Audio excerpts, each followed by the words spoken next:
Welcome to the Business Spotlight series. My name is Kay Cote, and I'm your podcast host for today's episode. Today on the show, I have Ken Dineen, owner of Archive Properties, as my guest.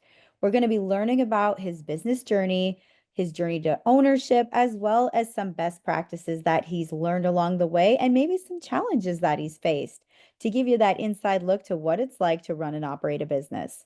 If this is your first time on our channel, be sure to like and subscribe to get notified when we drop episodes like this. Welcome, Ken. Thanks for being here today. Thanks. I appreciate it. Of course. Well, let's like kick it off with a little bit about you. Sure. Can you tell me a bit about yourself? Yeah. I'm from Pittsburgh, Pennsylvania originally. Um, I've kind of had a roundabout journey to get into construction, but went to school in the Midwest, studied philosophy and archaeology. Um, and from there, I ended up managing restaurants for a while for Hillstone Restaurant Group in Florida, DC area, and then New York. And then I wanted to kind of pivot to restaurant design. So that's what took me down to Austin to go to grad school at UT for architecture.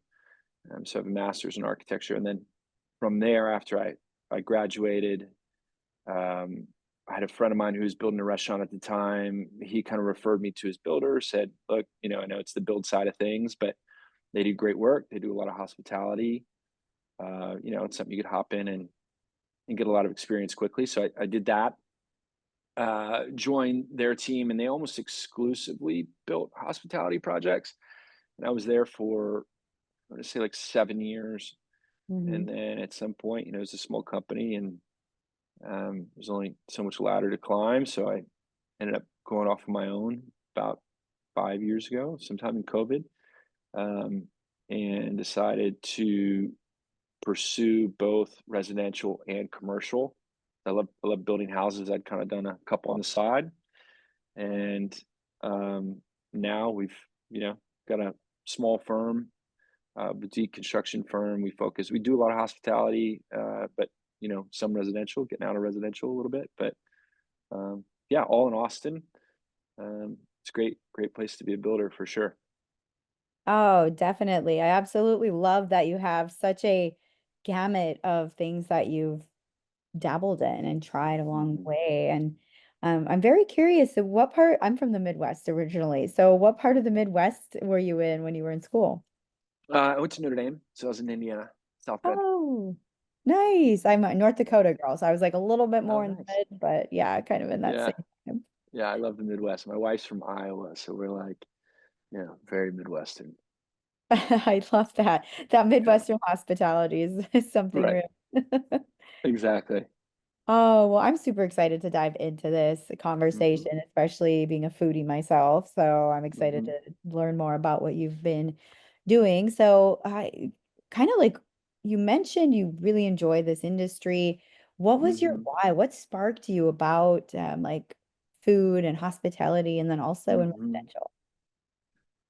Yeah. So growing up, um, my mom worked at the Natural History Museum in Pittsburgh, which is downtown. We lived kind of north of the city, and she's downtown and kind of in the Oakland area. For people who know Pittsburgh, it's like where Carnegie Mellon and University of Pittsburgh and Duquesne kind of all coalesce right there.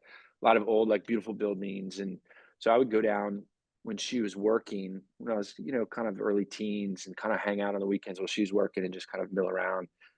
And so I've always loved cities and buildings. Um, it's just always been kind of a passion of mine. And then the food side came from, with both parents working, there were definitely evenings and days we were kind of left. I was one of four growing up, and I was kind of we were left to our own devices. And for whatever reason, I would always try to cook for everybody and experiment, have fun. So it's always kind of been two of my passions. And then the philosophy and archaeology. Sure that sounds really weird, but um, at Notre Dame, it's a liberal arts school. You don't apply just to a program when you go there. So my first year, I just had a philosophy professor that I loved, and so that's kind of what got me into that academic trajectory. And then coming out of school, I had a friend whose girlfriend was a manager. They were a year above me, and she worked for Hillstone Restaurant Group, which you may have heard of, like Houston's, and they, pretty, pretty well, very well run company. And she was working for them and loved it. And she said, "Look," and I said, "I didn't have any restaurant experience, very little." And she said, "They have an amazing training program." She goes, "They're looking for people who aren't necessarily kind of that background, right? And aren't necessarily from a culinary school." So I applied and I got in. They had an amazing training program, and I kind of did that for a few years. And then the architecture and design side just kind of kept calling me. So a very kind of circuitous path, but that's what ended up taking me down to Austin for grad school. And then, yeah, now it's funny because now I'm like building restaurants and kind of seeing all sides of it. My wife and I say that maybe someday we'll open up a restaurant ourselves, but I don't know. We're masochists, but maybe not that much.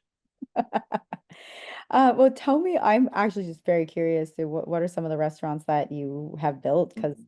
I mean, there's so many great places to eat here. I'm very curious if I've eaten at Mhm. any of them. Yeah, so I built Red Farm downtown, Okay. um, which is a great Chinese restaurant, a group out of New York. I did just finished up the kind of whole build out of the complex in Hyde Park. It's the old post office. So Mm. First Light Books, All Day Pizza, Tiny Grocer. Those were three that we've built. My old company, we did a Pete Terry's and a bunch of bars and restaurants, a bunch of bars on Rainy Street, and um, so yeah, we've kind of done a lot. It's fun, like to see some of them you built 10 years ago, and you can still go in. Some of them, unfortunately, haven't made it that long, but um, it's cool. Yeah, it's cool to be able to kind of go around town, be able to take friends or family or clients to places that you've worked on and see the owners, and that's a special part of it for sure. Oh, definitely, definitely. I've got a soft spot for hospitality too, so that's Hmm. that's super cool. Well, let's kind of dive into a little bit about your team. You mentioned you have a Hmm. team. How many team members do you have right now? And like, Hmm. what are you looking to grow within your team? Yeah, yeah. We're pretty small. There's four of us. We were eight at one point. We've kind of shrunk a little bit. Market's kind of slowed down. Like I said, we're kind of working our way out of residential, so we were kind of shrinking back to the commercial team, and then we're gonna in the next 6 months, 6 to 12 months, we'll probably hire a couple more people on. Excuse me. Um, I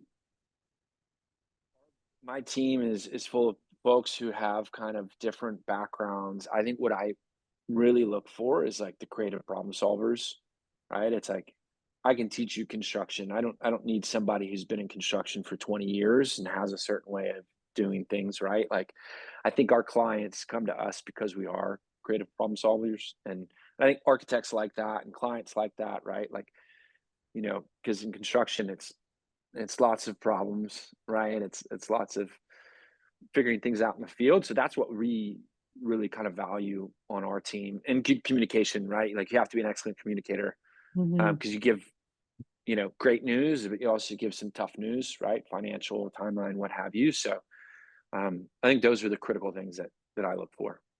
Definitely. It sounds like a very solid team. And, speaking of like those challenges and things that we face, what is the challenge you maybe faced within the last 5 years of business that you overcame, and how did you do it? Hmm. Um, let's see. I've got um, I've got one right now that I haven't made it all the way through, but you know, in construction, there's always it's a funny industry because payment can be an issue, right? It's for whatever reason, there's certain clients, thankfully not many, but that kind of feel like they can agree to one sum and then at the end not pay that amount or what have you. So that's kind of an ongoing challenge. And even right now, I've got a client that owes me a very large sum of money. Um, so we're, tied up in legal, right? It's about to be a lawsuit. So that is really pretty challenging emotionally, right? Also, it's distracting, cash flow. It ties up a ton of cash flow, right?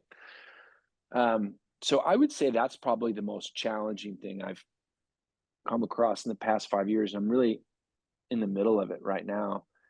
Um, and then, you're constantly solving problems in construction. That's kind of the nature of it, right? Mm. It's not an easy industry. You're working with a lot of people and supply chains and weather and all of those variables that you can't control. So that's that's just kind of always a challenging thing. Definitely. Well, thank you for sharing, about that transparently. And I look at that almost as a golden nugget of this conversation because when you think about business owners, when they're going through that big hurdle or that big challenge, Hmm. where that's pulling from and how to navigate. So thank you for Hmm. sharing about that. Looking at your business, let's kind of look towards the future of what you would like to Yeah. build. What do you want to do, say, in the next 3 to 5 years in your business? Hmm. Yeah, I think it's really focused on the commercial work. Right now our scale, we really focus on kind of 1,000 square foot to 10,000 square foot build outs, new builds. I'd like to increase that. I don't ever want to be building high rises downtown. That's not, I'm not interested in kind of the 5 to 8 year long projects, but I think we do want to get into kind of some of the mid rise, two, three, 4 stories. Um, Maybe a little bit of small development. My wife and I just purchased an office building downtown for ourselves and I've really kind of enjoyed that process. Kind of being on the client side of things has been really great. I don't think I'm ever going to want or have a huge team, but probably grow to somewhere 8 to 12 people. Maybe 15. I know that's like a tough size of business to manage. You're kind of in that middle ground, Hmm. but Um, probably stay in the Austin market, maybe expand. I'd love to do work in Pittsburgh where I'm from. There's just amazing building stock up there, and it's from a development standpoint, it's a lot more affordable. Hmm. Um, but yeah, I think and just to continue to grow with my clients. A lot of our clients, it might be their first space, right? Like All Day Pizza is a good example. I think they had a food truck and they had a small retail within a retail space. And we did their first kind of standalone brick and mortar. And then, I know they're going to expand. So I think growing with those clients too is definitely a goal. Oh, definitely. I can see that for sure. And looking at your clients, and you mentioned clients, how, like, who's your ideal client? And like, how would I know if Mhm. I walked through your doors, checked out your website, how would I know I'd be a good fit for you? Um, I think most, if not all, of our clients are kind of design forward, right? They care about their brand, they care about the visual identity of their brand. Um, they know that the space is really important to their operation aesthetically, functionally. Um, they also value um, the professional, right? I know a lot of restaurateurs, they bootstrap their first one, right? They kind of do it themselves, and I totally understand why. And I totally get that. I think it's the one who understands the value of hiring somebody else to do it, right? Valuing our time, realizing we're a part of the team and not just the builder, right? Um, I think that's really critical for us. I think when they start to look at it as a team mentality, they're just going to get the best out of us. Um, so yeah, I think, and we only work with entrepreneurs and small businesses. We don't do big box. We don't do chain. Hmm. Um, we sometimes, like Red Farm's an example. Like they might already have a couple locations. They're expanding to Austin, but for the most part, they're Austin brands. Um, and luckily, it's a great town for entrepreneurs. So there's a lot of folks out there to work with.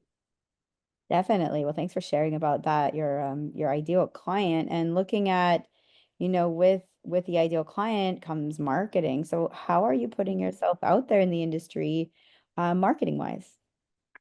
So I don't actually. I don't have a website. Oh no, we do have a website, but it's like Okay. I haven't personally been on it in probably 2 months, which is terrible. But we don't have Instagram and anything like that. And um, it's really word of mouth. Mhm. So I got a referral yesterday from an architect that I've worked with a lot. I got a referral a few weeks ago from one of my clients who I built a space for. We talked to one of my clients today about their second space. So we stay pretty busy just from that, Hmm. which is great, and we're super, super fortunate. My wife and I have a couple friends who are like, "You really need to, you need to market more, so on and so forth." And I probably do, but I think also one thing that people don't realize is that we do a lot of pre-con work, pre-construction work. Hmm. Our clients typically hire us on very early, like when they're hiring the architect, so they're Mm. 6, 9 months away from actually building the restaurant. And that takes a lot of energy and a lot of bandwidth along the way. So I think also filtering out clients and what's the right project for us takes a lot of energy as well. So I think if I were to, at least this is what I tell myself, if I were to cast kind of a bigger net, I'd spend a lot of time just fielding those calls and those clients and vetting them. People I don't know, right? And it's a it's a intimate relationship for more than that, 9 months, 18 months, 2 years with these clients, right? And I feel much more comfortable if I know either the architect who's kind of referring me or the referral from another client of mine. That's kind of my rule of thumb. Like if you have the three folks in the room, the builder, the client, and the architect, ideally, or say an engineer, ideally I already know one of them. Right? I don't like to go into a project where it's a whole new team and I have to figure out that dynamic. And luckily I haven't had to. We've just built a lot of business through word of mouth. Oh, I'm just taking a few notes. Yeah, that makes a Yeah. lot of sense. Again, that's another golden nugget is like looking at because your clients are kind of like a more longer term, with a Hmm. couple of years down, you have to look down the road. So yeah, knowing part of the team would be so helpful to make things Yeah. run smoothly in that process for sure. Yeah. And we, you know, I've had a couple of instances, one very recently where, we've been working with a client for a long time and it's just not working out, so we decided to part ways and amicably, it's not, you don't take it personally and hopefully they don't take it personally. It's just not the right fit. Mhm. And, some of those have been, I look back and I'm like, well, I'm really glad I did that, because it just, again, it's not anything personal. It's just sometimes communication styles or what have you that aren't the right fit. It's a long-term relationship. So, Definitely, definitely.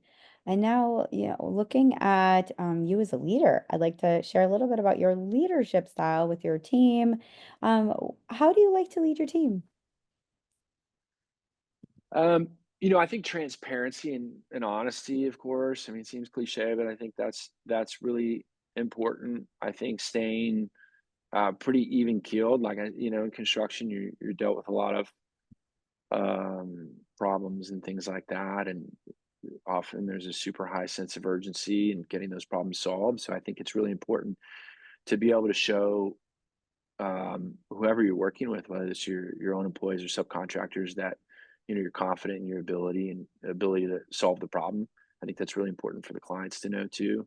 Mhm. Um, and also, I think with the employees, I think it's really important to know that you have their back, right?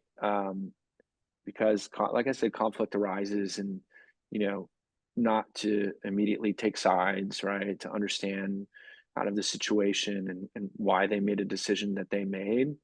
I think that builds a lot of trust with with the employees for sure. Oh, 100%.